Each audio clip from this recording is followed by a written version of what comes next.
Hayden Panettiere. Les détails troublants autour de ces dernières heures. Une actrice connue dans le monde entier. Une vie marquée par le succès, mais aussi par des années de combats personnels. Et aujourd'hui, une mort qui soulève déjà de nombreuses questions. Hayden Panettiere, connu notamment pour Heroes, Nashville et la saga Scream, est décédé à seulement 36 ans, et alors que sa famille, ses proches et ses fans sont encore sous le choc, de nouveaux détails concernant les dernières heures de l'actrice commencent à émerger. Parmi eux, la présence de Brian Hickerson, son ancien compagnon avec lequel Hayden avait entretenu une relation particulièrement tumultueuse. Mais attention, certaines informations circulent déjà massivement sur les réseaux sociaux, alors que l'enquête officielle est toujours en cours. Alors aujourd'hui, dans Famous Shadows, nous allons séparer les faits des spéculations et revenir sur ce que l'on sait réellement, parce que certains détails du rapport de police sont particulièrement troublants. Hayden Panettiere a été retrouvée inconsciente dans un appartement situé à Greenville, en Caroline du Sud, le dimanche 16 août. Les secours ont été appelés alors qu'elle était en arrêt cardiaque. Les équipes médicales ont tenté de la réanimer, mais malgré leurs efforts, Hayden a finalement été déclarée morte. Selon les informations rapportées par les autorités, aucun traumatisme apparent n'a été découvert lors de l'autopsie préliminaire. Et c'est justement là que l'histoire devient beaucoup plus complexe. Car si les premiers éléments ont évoqué une possible overdose, la cause officielle de la mort n'a pas encore été déterminée. Des analyses toxicologiques supplémentaires sont nécessaires avant que les médecins légistes puissent établir leurs conclusions définitives. Autrement dit, à ce stade, personne ne peut affirmer avec certitude ce qui a provoqué la mort de Hayden, et certainement pas que quelqu'un est responsable. Mais le nom qui revient immédiatement dans cette affaire est celui de Brian Hickerson.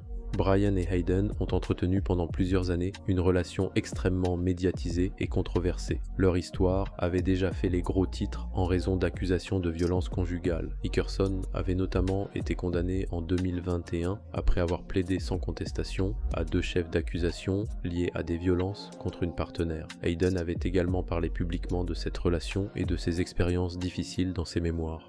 C'est donc naturellement que la présence de Brian sur les lieux du décès attire aujourd'hui énormément d'attention. Mais là encore, il faut faire attention. Être présent sur une scène de décès ne signifie pas être responsable du décès. Et les autorités n'ont, pour l'instant, annoncé aucune accusation criminelle liée à la mort de Hayden. Selon le rapport de police, Brian se trouvait dans l'appartement avec son frère Zach. Les secours étaient déjà en train de tenter de sauver Hayden. Et c'est le comportement des 2 frères qui a immédiatement attiré l'attention des médias. Le rapport indique que Zach était particulièrement émotif pendant les tentatives de réanimation. Brian, lui, n'aurait pas montré d'émotion visible jusqu'au moment où Hayden a été officiellement déclarée morte. C'est un détail qui peut sembler extrêmement troublant. Mais il faut aussi rappeler quelque chose d'essentiel. Les réactions face à un événement traumatique sont extrêmement différentes d'une personne à l'autre. Certaines personnes pleurent, d'autres restent figées. Certaines semblent complètement détachées alors qu'elles sont en état de choc. Il serait donc impossible de conclure, simplement à partir de cette réaction, que Brian avait connaissance de ce qui allait arriver. Internet peut avoir une interprétation, mais une enquête criminelle exige des preuves. Et pour l'instant, ces preuves n'ont pas été rendues publiques. Un autre détail du rapport attire cependant l'attention. Brian aurait remis aux policiers un sac contenant des médicaments que Hayden prenait. Le rapport mentionne plusieurs prescriptions, mais les noms et les informations précises ont été masqués. Pourquoi ? Parce que les documents rendus publics sont partiellement expurgés. Nous ne savons donc pas exactement quels médicaments se trouvaient dans ce sac. Et surtout, il serait dangereux de transformer cette information en conclusion. La présence de médicaments ne permet pas à elle seule de déterminer la cause du décès. C'est précisément le rôle des analyses toxicologiques. Un autre élément retrouvé sur place était du Narcan, un médicament utilisé notamment pour inverser les effets d'une overdose aux opioïdes. Mais sa présence ne permet pas non plus de déterminer à elle seule ce qui s'est passé, elle montre simplement que ce médicament se trouvait sur les lieux. Puis il y a cette question. Pourquoi Hayden se trouvait-elle à Greenville ? Selon les informations disponibles, elle séjournait temporairement dans cet appartement. La ville est également liée à la famille de Brian. Hayden avait développé des liens avec cette famille au fil des années, ce qui pourrait expliquer pourquoi elle se trouvait dans cette maison. Mais les circonstances exactes de son séjour restent encore à éclaircir. Le rapport indique également que des images de vidéosurveillance ont été récupérées. Elles montreraient Hayden ainsi que Brian et son frère arrivant et quittant la propriété. Une perquisition a également été effectuée. Et ce sont précisément ces éléments matériels qui pourraient permettre aux enquêteurs de reconstruire les dernières heures de Hayden. Qui était présent ? À quelle heure chacun est-il arrivé? Qui a vu Hayden en dernier? Qui a découvert son état? Et surtout, que s'est-il réellement passé avant l'appel au secours? Pour le moment, toutes ces questions ne possèdent pas encore de réponse publique définitive. Ce qui rend cette histoire particulièrement tragique, c'est que Hayden avait passé les dernières années à parler ouvertement de ses difficultés. Dans son autobiographie, elle évoquait notamment son addiction, sa santé mentale, sa dépression postpartum et les violences qu'elle disait avoir subies.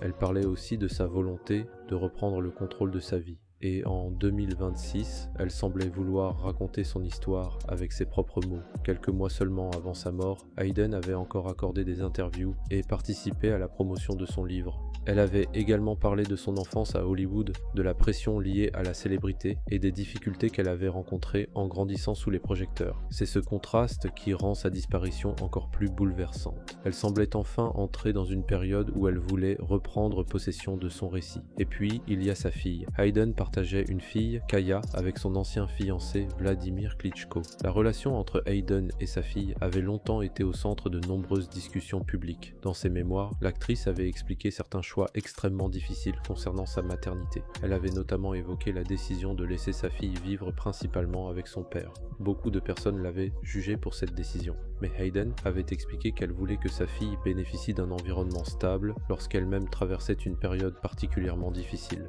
C'est une nuance importante. Parce qu'au-delà des titres de tabloïds, Hayden était aussi une mère confrontée à des problèmes personnels extrêmement lourds. Et aujourd'hui, une enfant doit grandir avec l'absence définitive de sa mère. Vladimir Klitschko a depuis rendu hommage à Hayden.